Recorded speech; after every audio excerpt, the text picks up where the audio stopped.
Hey, you know what I just remembered? I had this teacher in second grade, and I remember one day she brought all of my little kid friends in together and said, "Don't hang out with Jameson. He's a bad boy. He's bad. Don't hang out with him." I remember hearing her say that because I walked in after recess. And she tried to say, "Oh, I wasn't saying that, Jameson. No, that's not true." Hey, Mrs. D, wherever you are in the world right now, fuck you, you dumb bitch. Picking on 7-year-olds, you fucking bitch.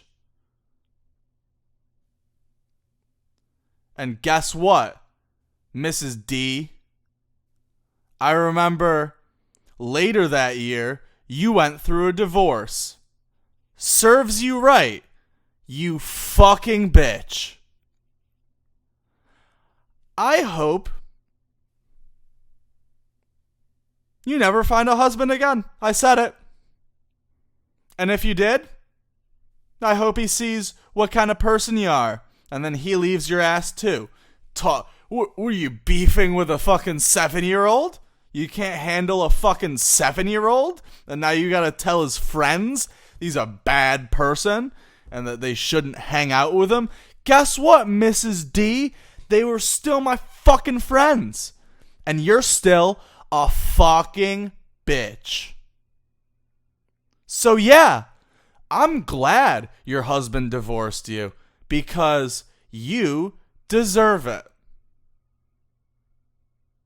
And that's all I gotta say about that. So, I was strolling down the toy aisle at Walmart with my girlfriend when all of a sudden she starts giving me head. I was like, okay, sure. This little boy comes out of nowhere and sees us and screams. I feel really bad about this. Am I going to hell?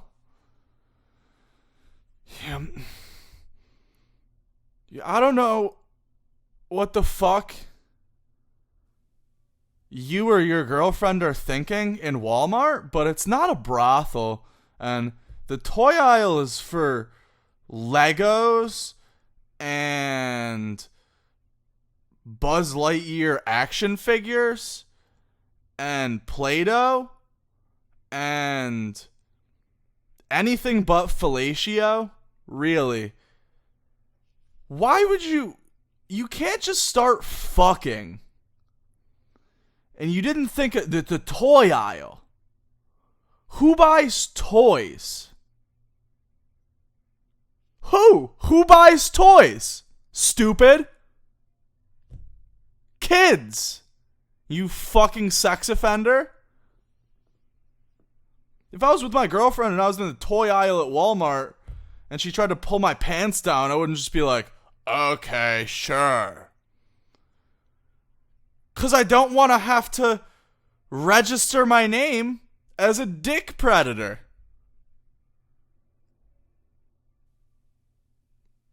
Walk to the fucking bathroom if you're that horny in Walmart.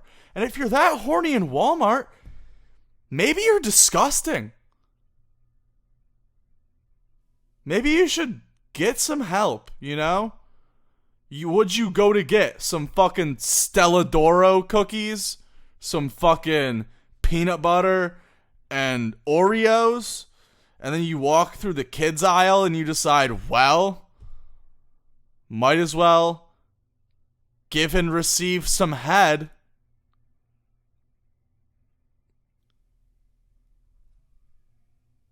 Who the fuck are you? And who is your girl? Where did you find your girl? A truck stop? Where did you find yourself? The trash? Do you have a bed? How'd you get to Walmart? You could get in your car, which is probably how you got to Walmart, and go home. and touch each other there like fucking adults. Like, buy your snacks, buy your groceries, go home. What are you doing hanging out in Walmart for? Doing a little cruise through the toy aisle? What do you think you're going to find? Kids. Toys. Fucking toy dinosaurs. What, did you think to stick one in your ass too? Little T-Rex in your butthole? Huh? Get fucking kinky for the kids? You freak? Fuck you, you weirdo. If I could, I would register you as a sex offender myself. And I don't know why people always ask me if I'm going to hell like I'm fucking God. And I know the answer to that. And there is no hell, I don't think. I think you just come back as a slug. Because you're going to do shit like that, you're going to come back as a fucking slug or a potato bug. But I'm just going to keep doing king shit and come back as a ferocious lion or as Mark Wahlberg or Mark Zuckerberg.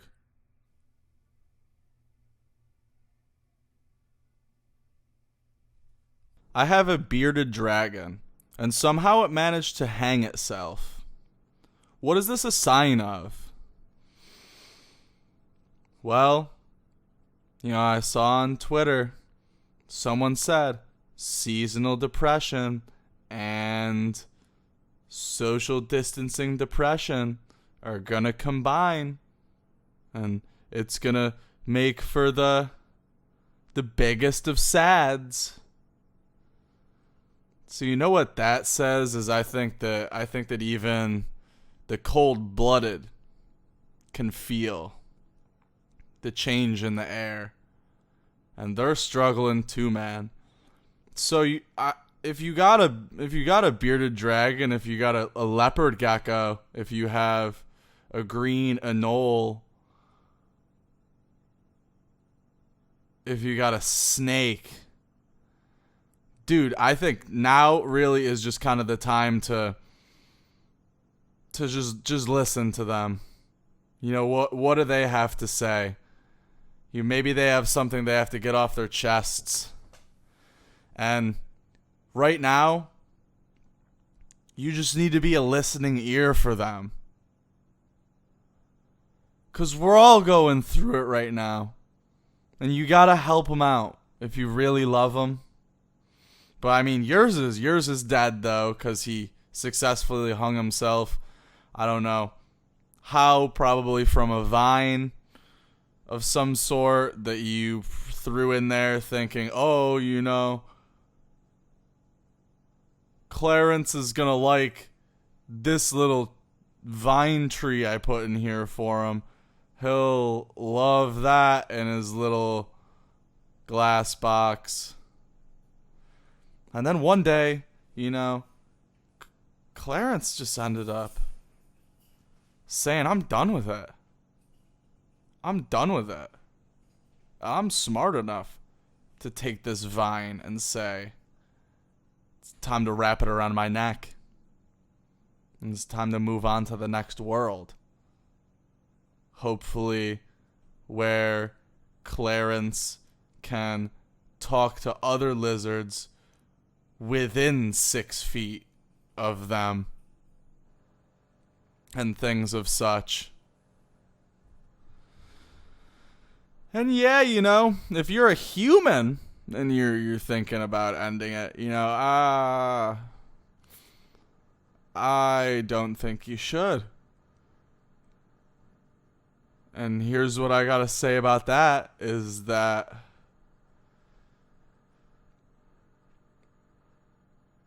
just talk to people, Call your friends and say, oh, man, I'm sad today.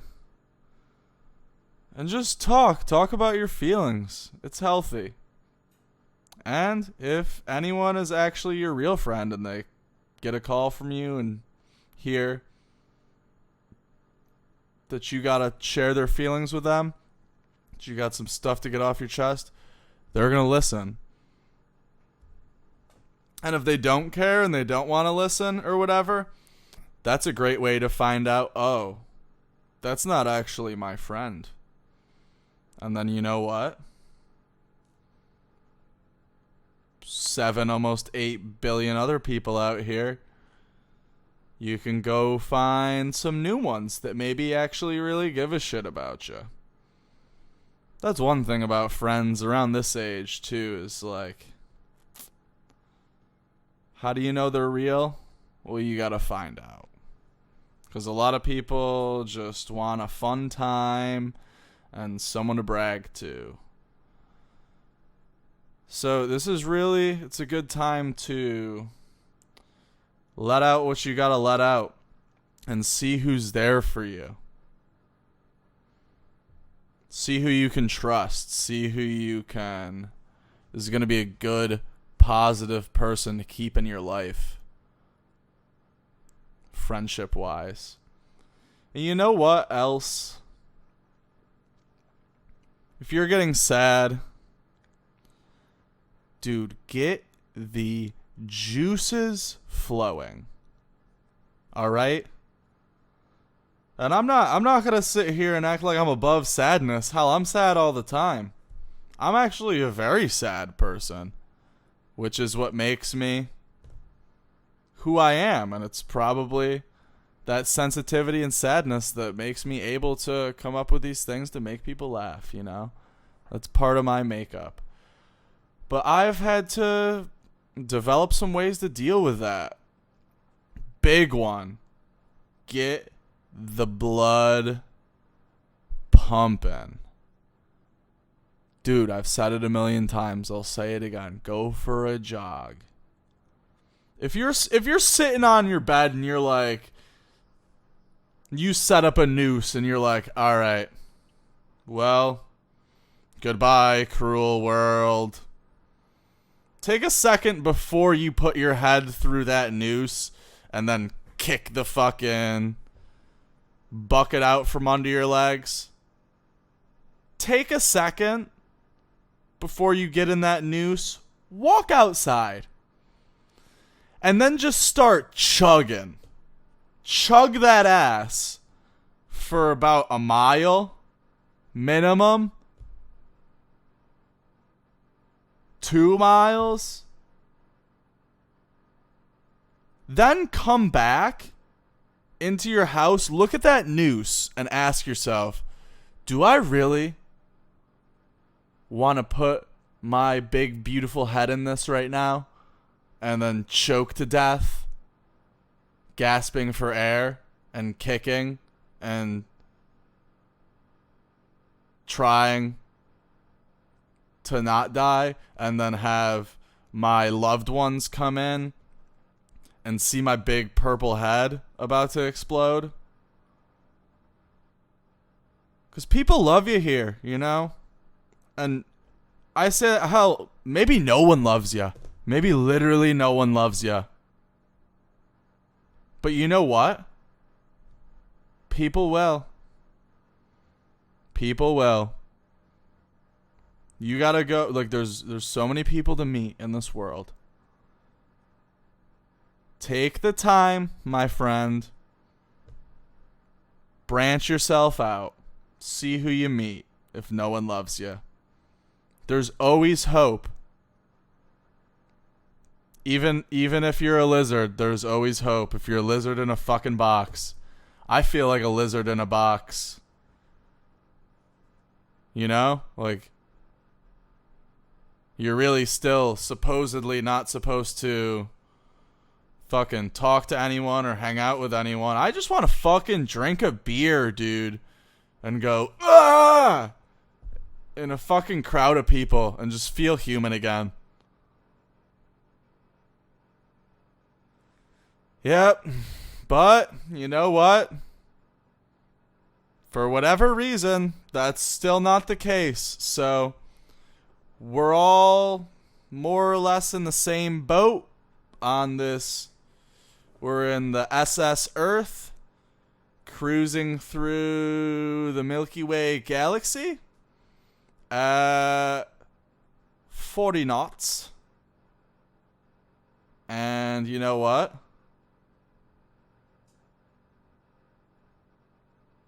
She's a beautiful ship. And I think you're going to want to stay here. See what happens in the next season, you know? What happens in season 2 of 2021? Who knows? Well, I'm going to tune in.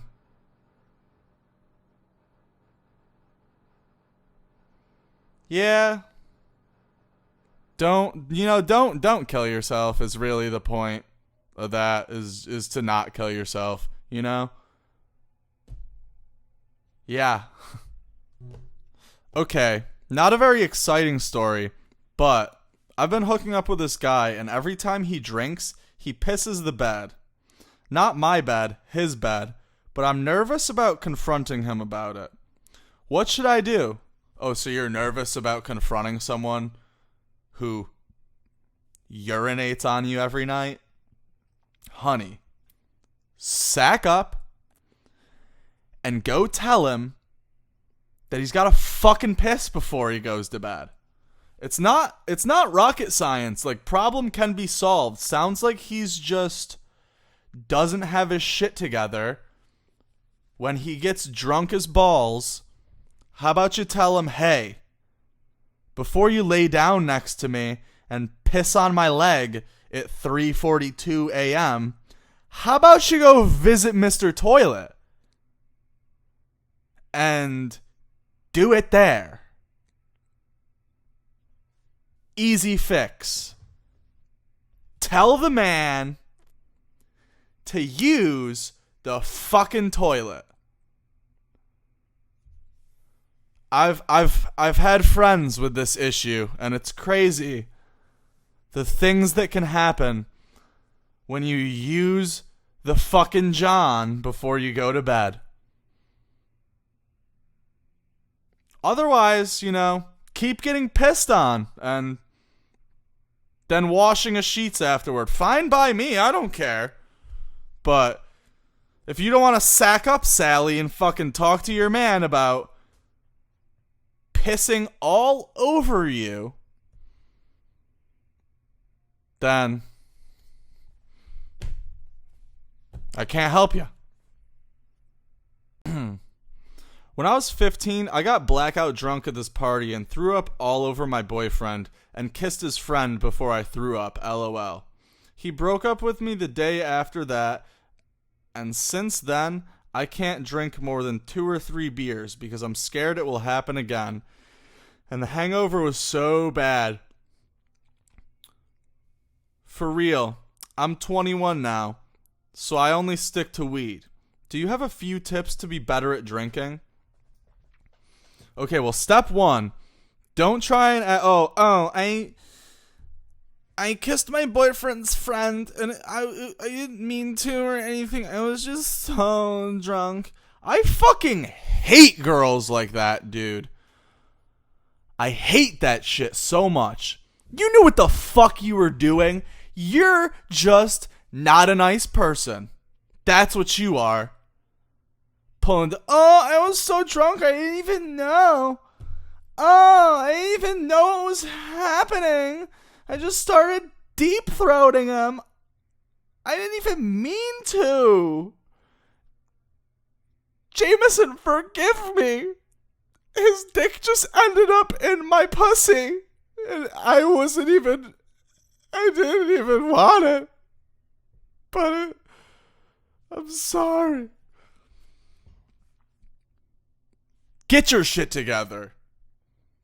You meant to do that. Don't act like, I was just so wasted. No, I've never before have I gotten so drunk I've been like, well, I'm just gonna fucking hook up with someone and then pretend that I didn't mean to do it. Like, no. You just do what you want to do when you're drunk. But alright, so you can't drink more than 2 or 3 beers? Well, here's the thing. All throughout my life, when I've been a heavy drinker, I have been a big puker. But you know what? Fucking play along with it. Like, if you're about to puke, just be like, hey, everyone. Whoa! And then just fucking rip it. And then stand up, and then grab another beer, and then drink that beer, and then move on. I mean, that's some shit you gotta do. You gotta just play the game. Like, people are gonna laugh at you puking, but you know what? Laugh at yourself. 'Cause it's funny as fuck when people puke. And if you be a person who you're like, oh, it makes me feel bad when people make fun of me when I'm puking, then you're gonna not drink until you're literally 21 and you're gonna be a fucking weenie. So, also, if you puke a lot, it really just means that you have an extremely, what's the word I'm looking for? An extremely,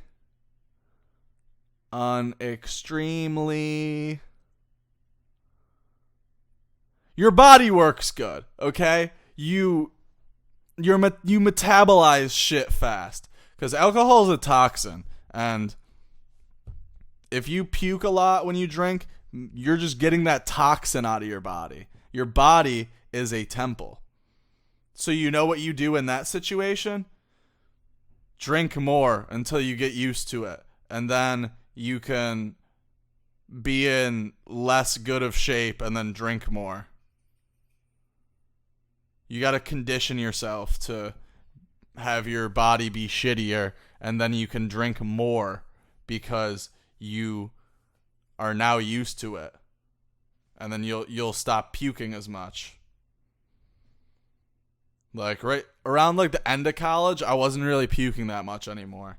Throughout like freshman year through like sophomore year, and then junior year I wasn't really puking that much, and then senior year I just didn't go to school, so I wasn't puking that much that year either, I guess. But yeah, just drink more and get used to it. All right, you sons of bitches, thank you for tuning into this week's episode of Storytime. As always, send me your stories, please. Find the link. Find it. I make shit pretty easy. Look and fucking find it. And send me stories, because I need them to continue doing this. If you wanna fucking call in and give me a story, the number is 901-800-9225. That is 901-800-9225. That is 901-800-9225. I could do this for a commercial. Someone give me money for it, please. That is 901-800-9225. Someone hire me. I'll do your commercial. 901-800-9225. I can talk really fast like they can at 901-800-9225.